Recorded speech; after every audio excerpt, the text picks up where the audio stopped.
Thank you. Welcome to Full Frontal. I am Samantha B. Now, as you know, yesterday, a terrible person did an unspeakable thing in our city. But guess what?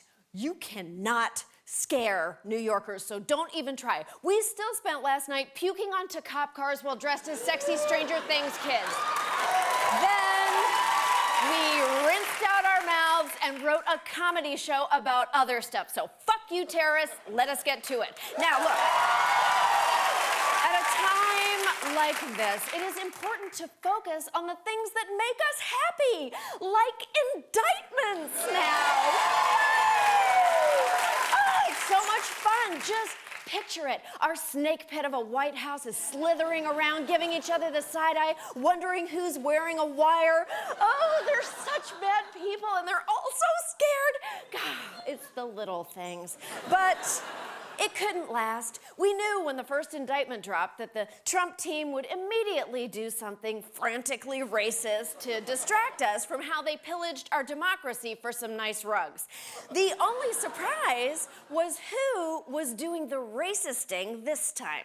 Robert E. Lee was an honorable man. The lack of an ability to compromise led to the Civil War. Okay, fuck all the way off with that revisionist, both sides bullshit.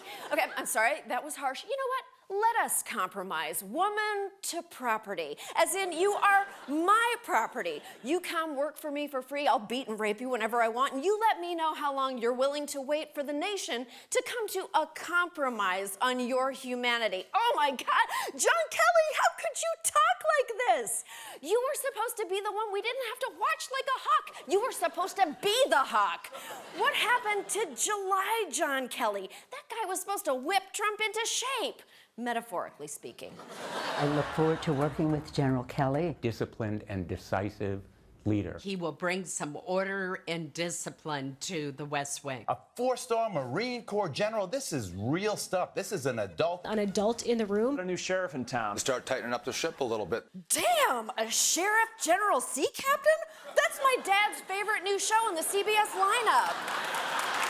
0 viewers in the 18 to 35 demo. July John Kelly was such a dreamy hunk of responsibility. Even I did a segment on how not completely awful he was. Oh, don't judge my look. I was going through a real blazer phase back then.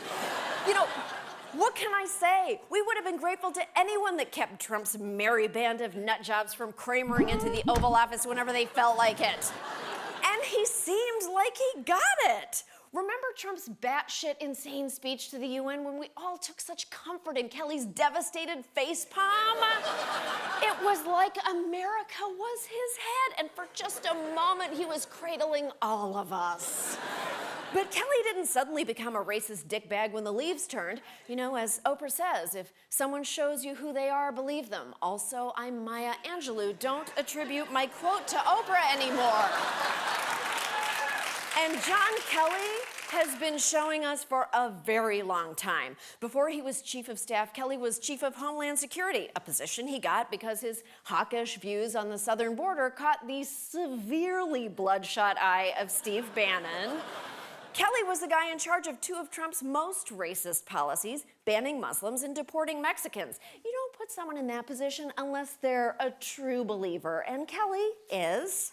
Are you, the Department of Homeland Security, considering a new initiative that would separate children from their parents if they try to enter the United States illegally? I am considering exactly that. 75% of the people that the great men and women of ICE have taken into custody, 75% are criminals. The other 25% are not the valedictorians of their high school class. So they're the B+ students? Build the wall! And Kelly's views on refugees are just as disappointing. According to the New York Times, he said if it were up to him, the number of refugees admitted would be between 0 and 1. Further proof that Kelly is a monster because between 0 and 1 technically only includes fractions. You know what? Wait a minute now. Hold on. This is all feeling really familiar. The voice of reason in the White House, the adult in the room, the moderating presence, that same alluring smile. You guys, John Kelly is Ivanka. We cannot keep doing this. We can't keep putting our faith in kind of okay white people. They are not gonna save us. They are into it. So when CNN appoints our next moderate conservative savior, turn off your TV and go register 3 people of color to vote. Because if this guy is the adult in the room, we need to start looking for ways to lock that room from the outside. We'll be right back.